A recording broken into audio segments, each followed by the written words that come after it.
Welcome to Chapter 11 of Princess, Fox, and Wolf. The Battle for the Pack.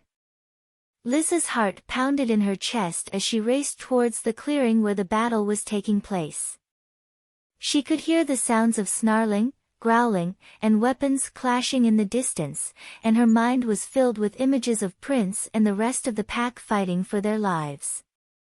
As she neared the clearing, Liz could see that the battle was fierce. Wolves and werewolves clashed in a violent frenzy, their snarls and roars echoing through the forest. Prince was in the thick of it, his powerful form moving with lightning-fast speed as he fought off attackers from all sides. Liz felt a surge of fear and anger, knowing that these creatures were attacking her pack, her family. She pulled out her silver knife and joined the fray, darting in and out of the melee to strike at the attackers. The battle raged on for what felt like hours, but Liz couldn't tell for sure.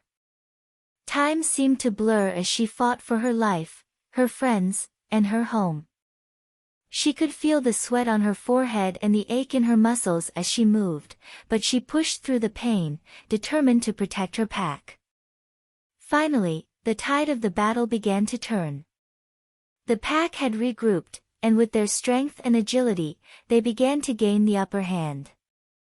Liz could see the attackers starting to falter, their movements growing slower and less coordinated.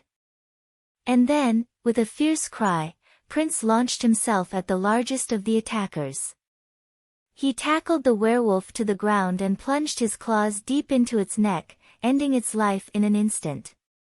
The other attackers seemed to falter at the sight, and with a roar of triumph, the pack surged forward, driving them back and finally forcing them to flee. Liz's heart was pounding in her chest as she looked around at the aftermath of the battle. The clearing was littered with the bodies of the fallen, both attackers and pack members. She felt a wave of grief wash over her as she realized that some of her friends and pack mates had not survived. But there was no time to mourn.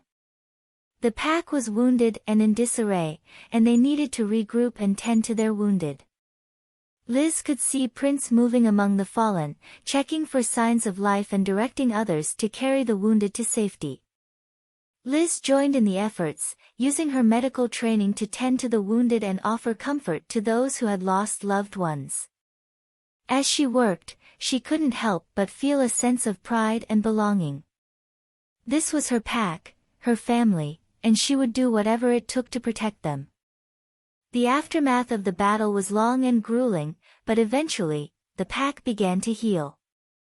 The wounded were tended to, and the fallen were mourned.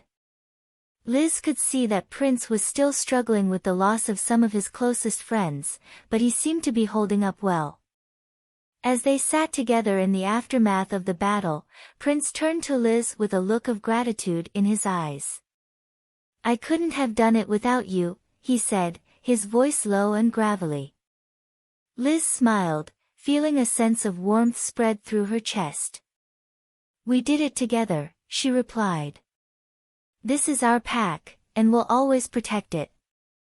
Prince nodded, and Liz could see the fierce determination in his eyes.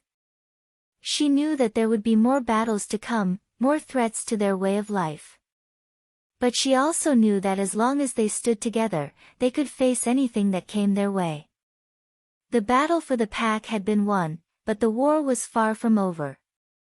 I hope you enjoyed the chapter's story. See you again in the next chapter.